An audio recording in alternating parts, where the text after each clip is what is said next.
नमस्कार, आप देख रहे हैं सीधी बात। मैं हूं राहुल कंवल। पाकिस्तान में वर्तमान हालात को देखते हुए बहुत लोगों का मानना है कि देश तबाही की कगार पर है। इस वक्त सीधी बात कार्यक्रम में मेरे खास मेहमान हैं तहरीक-ए-इंसाफ के चेयरपर्सन इमरान खान, जिनकी रैलियों में खूब भीड़ आ रही है और लोगों का मानना है कि समर्थन इसी तरह का बना रहा तो देश के अगले प्रधानमंत्री भी हो सकते हैं। आज तक से बात करने के लिए इमरान खान साहब आपका बहुत बहुत धन्यवाद। सबसे पहले तो ये बताइए कि क्या आपके हिसाब से पाकिस्तानी सरकार का जो वर्तमान संकट था, क्या वो टल गया है या अभी भी स्थिति बद से बदतर हो सकती है? देखिए, पाकिस्तान की तारीख में कभी इतनी करप्ट और इनकॉम्पिटेंट हुकूमत नहीं आई।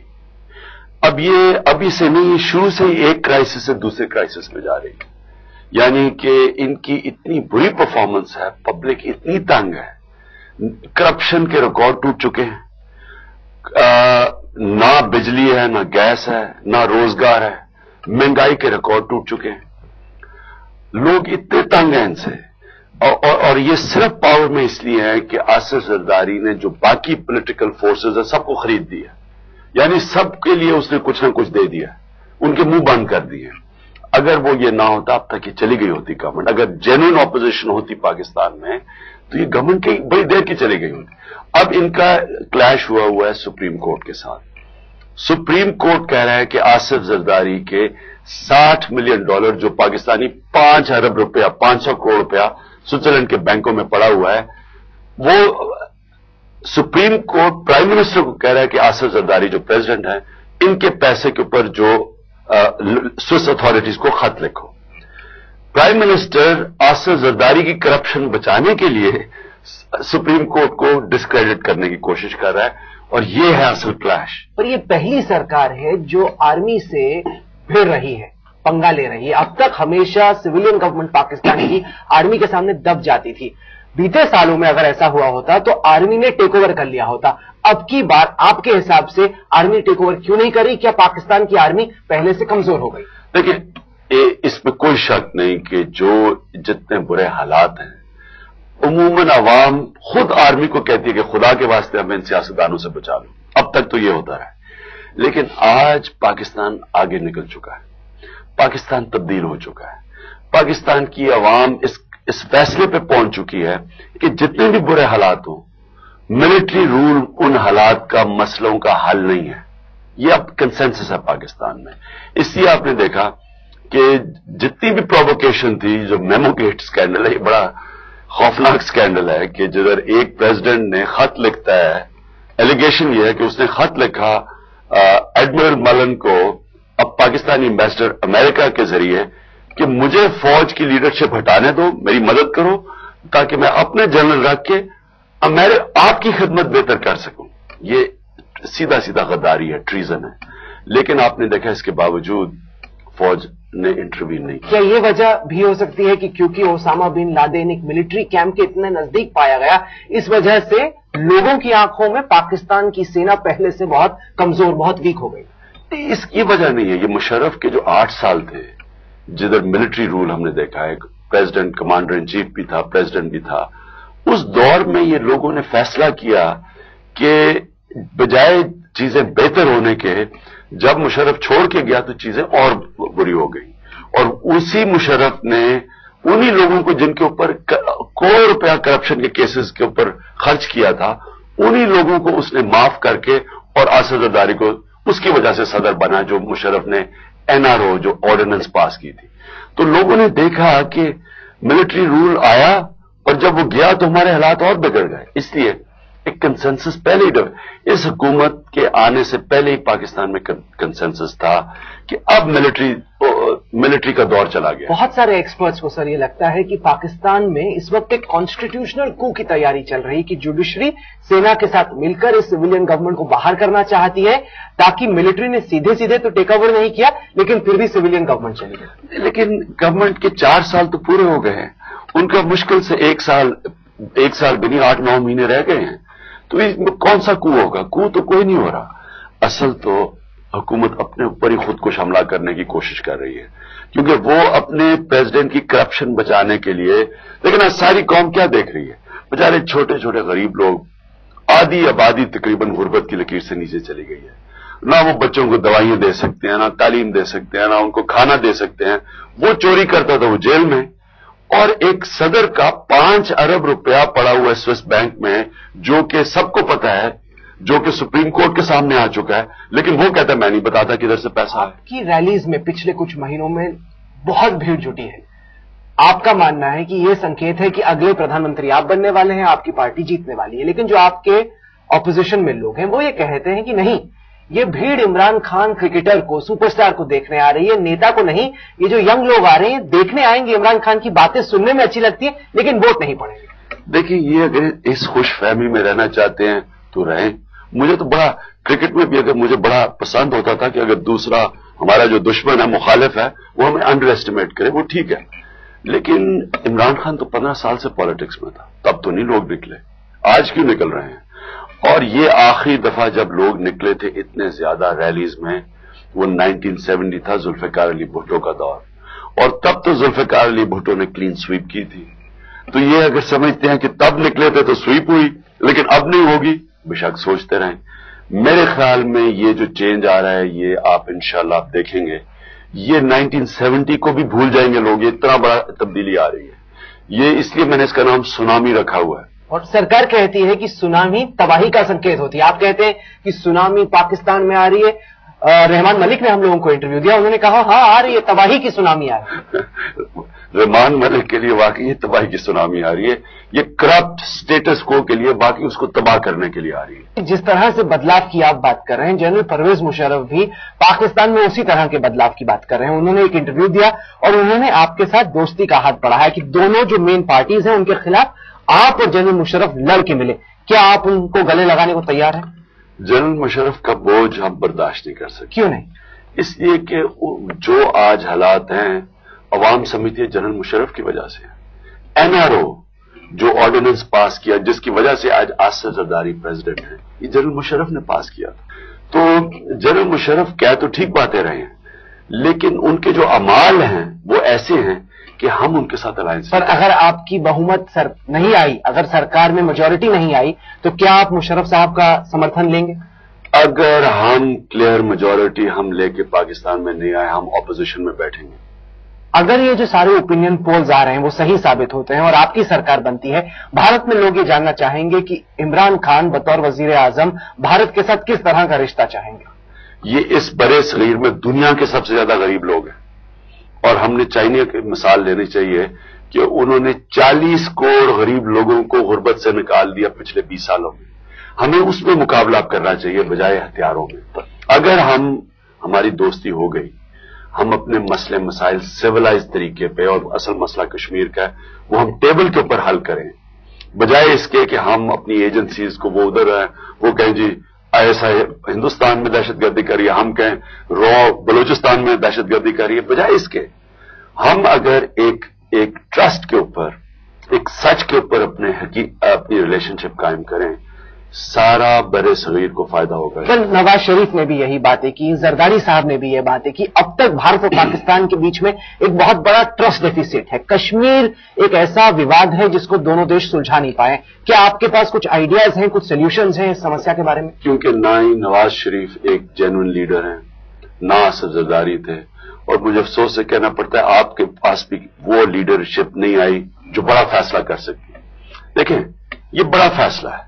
جو بھی بڑا فیصلہ کرے گا بیٹھ کے 2 لیڈر کشمیر کے اوپر، ادھر سے بھی تنقید ہوگی، آپ کے ہندوستان میں بھی جو رائٹسٹ ہیں، جو نفرتوں پہ ووٹ دیتے ہیں، وہ بھی تنقید کریں گے، ہمارے بھی وہاں تنقید آئے گی. لیکن بڑا لیڈر وہ ہوتا ہے جو بڑے فیصلے کرتا ہے اور پھر وہ برداشت کر سکتا ہے، پریشر لے سکتا ہے، وہ ہوتا ہے بڑا لیڈر.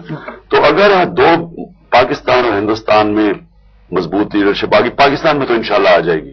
اب آپ کی اگر وہ اتنی لیڈرشپ ہوئی تو یہ ایک نیا دور آ جائے گا یہاں. پر بھارت کے کئی لیڈرز نے دوستی کی بات کی ہے. واجپئی صاحب نے دوستی کی بات کی، مشرف نے دغا دیا، کرگل کی لڑائی کی. پردھان منتری منموہن سنگھ نے دوستی کی بات کی، اس وقت بھی پاکستان نے دغا دیا. یہاں پہ 26/11 ہوا، ممبئی میں آتنکوادی پاکستان سے آئے. تو بھارت یہ سوچتا ہے کہ ہم دوستی کی بات کرتے ہیں، ہم گلے لگانے کی بات کرتے ہیں، پاکستان دھوکہ کرتا ہے، دغا کرتا ہے. دیکھیں، وہ ایک پنجابی میں ہے، وہ پتہ نہیں آپ کو لوگوں کو سمجھ آئے گی نہیں. کچھ شہر دے لوگ بھی ظالم سن، کچھ سانو بھی مرن دا شوق بھی سی. यानी कि ये मतलब ये होता है कि गलतियां कभी एक तरफ से नहीं होती, दोनों तरफ से होती हैं। हमें भी गिले हैं, आपको भी गिले हैं। हम ये गिले करते रहेंगे, 60 साल से करते रहेंगे, क्या आगे बढ़ना या नहीं बढ़ना? इस वक्त आप जमातुल दवा जो कि लश्कर तोयबा का स्पॉन्सर है, उसके साथ आप एक मंच पे आते हैं और जब रैलीज होती हैं तो हमारे पास एक बयान है हफीज रहमान मकी का। वो कहते हैं कि हमारे लोग क्लाशनिकोव में ट्रेन हैं और हम अपने हथियार भारत पे चलाना चाहते हैं, उन्हें कोई रोक नहीं सकता। ये वो लोग हैं जिनसे आप बातचीत कर रहे हैं, जिनसे आप गले लग रहे हैं, जिनसे आप समर्थन चाहते हैं ताकि आप चुनाव जीत सके।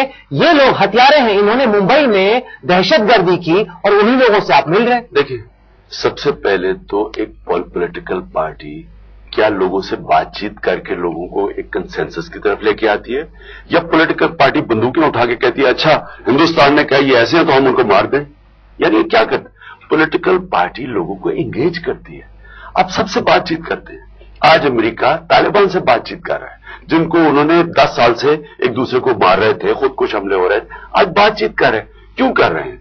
क्योंकि वो इस नतीजे पे आ गए हैं कि इस बंदूक से फैसला नहीं हो सकता। एक मिनट, हम पॉलिटिशियन हैं, याद रखें, पॉलिटिशियन सबसे बातचीत करते हैं। यहां तो आपकी सरकार कुछ कर ही नहीं रही, जुडिशियल कमीशन आना था, अब तक वो नहीं आया। और जो सरपरस्त हैं, आप कहते हैं कि सबने निंदा की मुंबई अटैक की, जो सरपरस्त हैं हफीज सईद, उनके लोगों से आप बातचीत कर रहे हैं, आप उनसे गले लग रहे हैं। गले लगाना और बातचीत करने में बहुत फर्क है। और दूसरी चीज, ये अदालत के अंदर केस है, ये आप गलत कह रहे हैं। ये आज पाकिस्तान के सुप्रीम कोर्ट में केस है। जब पाकिस्तान का सुप्रीम कोर्ट फैसला करेगा, हम कहेंगे हम दहशतगर्द को नहीं गले लगाएंगे, लेकिन अभी तक तो उन्होंने कुछ नहीं किया। अभी अदालत में केस चल रहा है। देखिए, या तो भारत ये कहे कि जनाब हम जिसको कहेंगे दहशतगर्द आप पकड़ के उसको, हमने सबूत दिया है, भारत ने बाकायदा फॉरेंसिक एविडेंस पाकिस्तान के इंटीरियर मिनिस्टर को दिया है और उस फॉरेंसिक एविडेंस से वॉइस सैंपल्स मैच करने थे, वो आपकी सरकार ने अब तक नहीं किए। इंटेंशन पे सवाल उठ रहा है। मैं नहीं जानता कि क्या आपने दिया और क्या इधर से आया। मैं इतना जानता हूं कि जब आप सबूत देंगे, आप फिर भी अदालत में जाएंगे सबूत लेके। फैसला अदालत करती है, दोनों की तरफ से सुन के। इसलिए ये केस अदालत के अंदर है। जहां तक मैं जानता हूं ये सुप्रीम कोर्ट में केस है, जो सुप्रीम कोर्ट को फैसला करने दे। ये आपके भी इंटरेस्ट में है। आप ये नहीं चाहते कि आपके कहने के ऊपर पकड़ के हाफिज सईद या जो भी लोगों को पकड़ के गोली मारते हैं वो मार्टर्स बन जाएंगे। आज एक या 10 और पैदा हो जाएंगे। मिलिट्री यही तो हम कर रहे हैं। कबायली इलाके में क्या कर रहे हैं? ड्रोन अटैक क्या करता है? ड्रोन अटैक फैसला करता है, किसी को ये सस्पेक्ट है उसको मार देता है, वो 10 और दहशतगर्द पैदा हो जाते हैं। ये सिविलाइज्ड कौमें ऐसे नहीं करती। ड्यू प्रोसेस ऑफ लॉ करती सिविलाइज्ड कौमें हैं। बारबेरियंस लटका देते हैं लोगों को एलिगेशन के ऊपर। क्या आप कम से कम इतना वायदा करने को तैयार हैं कि भारत के खिलाफ पाकिस्तान अधिकृत कश्मीर पीओके में जो टेरर कैंप्स चल रहे हैं, अगर आप वजीर आजम बनते हैं तो आपकी सरकार उन टेरर कैंप्स को खत्म करेगी? देखिए जी, अगर तो हम पावर में आते हैं, ये मैं आपको कह दूं कि जो मैं आपको कहूंगा वो करूंगा। यानी ये नहीं होगा कि इमरान खान कुछ कह रहा है और कह रहा है जी ये तो मेरे हाथ में नहीं, ये तो फौज ने कर दिया। जो हम आपसे वादा करेंगे टेबल के ऊपर, वो हम आपको पूरा करेंगे। क्या वादा करते हैं कि टेरर कैंप्स को खत्म करेंगे? जब हम आपसे बैठ के एक पीस एग्रीमेंट होती है, मुझे तो नहीं पता टेरर कैंप से, आप कह रहे हैं, मेरे पास तो कोई इन्वेस्टिगेटिंग एजेंसीज नहीं है ना, मुझे तो नहीं पता। लेकिन जब इमरान खान प्राइम मिनिस्टर बनता है और उसकी पार्टी पावर में आती है, फिर हमें पता होगा, हम फौज के ऊपर बैठे होंगे, फौज हमें रिपोर्ट करेगी। कुछ महीने पहले तक भारतीय क्रिकेट टीम दुनिया की नंबर 1 टीम थी। इंग्लैंड में पीटी, ऑस्ट्रेलिया में भी बुरा हाल हुआ। इमरान खान साहब, क्या दिक्कत रही? इतनी इंडिया की धुनाई पिटाई क्यों हुई ऑस्ट्रेलिया में? देखिए, पहले तो मुझे पता था कि हिंदुस्तान ने जीतना तो नहीं है, लेकिन मुझे इतना नहीं पता था कि इतनी बुरी तरह मार पड़ेगी। वो जीतना क्यों नहीं था कि टेस्ट क्रिकेट और वनडे क्रिकेट में और 2020 में बहुत फर्क है। टेस्ट क्रिकेट के अंदर जब तक आप 20 विकेटें ना ले दूसरी टीम की, आप नहीं जीत सकते टेस्ट। हिंदुस्तान के पास बॉलिंग ही नहीं है 20 विकेटें लेने की। पर बॉलिंग नहीं, यहां तो हमारी बैटिंग ने धोखा दिया। ये वही टीम है जो पाकिस्तान में, इंग्लैंड में, न्यूजीलैंड में जीती, ऑस्ट्रेलिया और साउथ अफ्रीका जैसे मुश्किल देशों में ड्रॉ किया। वही बैटिंग एकदम चरमरा गई, एक के बाद एक हमारे धुरंधर बैट्समैन आउट होते गए। जब आपकी बॉलिंग दूसरी टीम को आउट ना कर सके और दूसरी टीम एक बड़ा टोटल कर दे, तो अच्छी सी अच्छी बैटिंग में भी प्रेशर पड़ जाता है। ये मैं जरूर कहूंगा कि मैं इतना बुरा इंडियन बैटिंग की परफॉर्मेंस नहीं देख रहा था, मैं समझता था इसे बेहतर करेंगे। लेकिन मुसलसल वो प्रेशर में आती गई, बॉलिंग आउट ही कर सकी, अगली टीम ने बड़ा स्कोर किया और हिंदुस्तान की बैटिंग दबाव के नीचे प्रेशर में आती गई। हिंदुस्तान को एक बैलेंस करना पड़ेगा, इनको फैसला करना पड़ेगा कि या तो हम 2020 की टीम बन जाएं, उसकी बिल्कुल डिफरेंट रिक्वायरमेंट्स हैं। उधर आपको 20 विकेटों की जरूरत नहीं है, उधर आपके पास अच्छी बैटिंग हो और मीडियोकर भी बॉलिंग हो जो वनडे क्रिकेट की बॉलिंग कर सके, आप वर्ल्ड चैंपियन बन सकते हैं। लेकिन टेस्ट क्रिकेट जो असल टेस्ट है एक टीम का, जब तक आपके पास बॉलिंग 20 विकेटें लेने के लिए नहीं है टेस्ट मैच में, आप टेस्ट मैच नहीं जीत सकते। पर ये तो वही गोल्डन जनरेशन है जिसने अंतर्राष्ट्रीय टूर्स पे खूब रन मारे हैं, ऑस्ट्रेलिया में मारे हैं, साउथ अफ्रीका में मारे हैं, इंग्लैंड में मारे हैं, लेकिन यहां पे लग रहा था कि बैट के अंदर कोई होल है, कोई छेद है, बॉल उसके बीच में से निकली जा रही थी। क्या आपको लगता है कि इस गोल्डन जनरेशन के रिटायर होने का टाइम आ गया? देखिए, एक तो जो भी क्रिकेटर 35 साल की उम्र से ऊपर चला जाता है तो उसके बाद फिर उसको सोचना पड़ता है रिटायरमेंट का, क्योंकि रिफ्लेक्सेस वो नहीं रहते जो 35 साल से पहले होते हैं। लेकिन आपको ये भी सोचना चाहिए कि हमारे पास रिप्लेसमेंट्स क्यों नहीं आ रही। देखिए ना, ये कहना कि अगला रिटायर हो जाए, लेकिन आपके पास क्या उनकी रिप्लेसमेंट के लिए कोई बैट्समैन है? और अगर नहीं आ रहे तो ये सोचे कि आपकी क्रिकेट में क्या गलती है जो कि आपके पास रिप्लेसमेंट्स नहीं आ रहे। अब तक आ जानी चाहिए थी। और अगर आपकी टीम 8 टेस्ट मैच एक के बाद दूसरा हार जाए तो इसको ओवरऑल देखना चाहिए कि हम किधर गलती कर रहे हैं, कहां गलती कर रहे हैं। मेरे ख्याल में यहां हिंदुस्तान में बहुत ज्यादा जोर आपने छोटी फॉर्म ऑफ क्रिकेट पे दे दिया, 2020 पे और वनडे क्रिकेट पे, आखिर और इतना ज्यादा आपने पैसा डाल दिया उसमें। यानी मैं सोचे, मैंने 21 साल क्रिकेट खेली, मैंने 21 साल में इतना पैसा नहीं कमाया जितना एक आईपीएल टूर्नामेंट में आम सा खिलाड़ी कमा लेता है।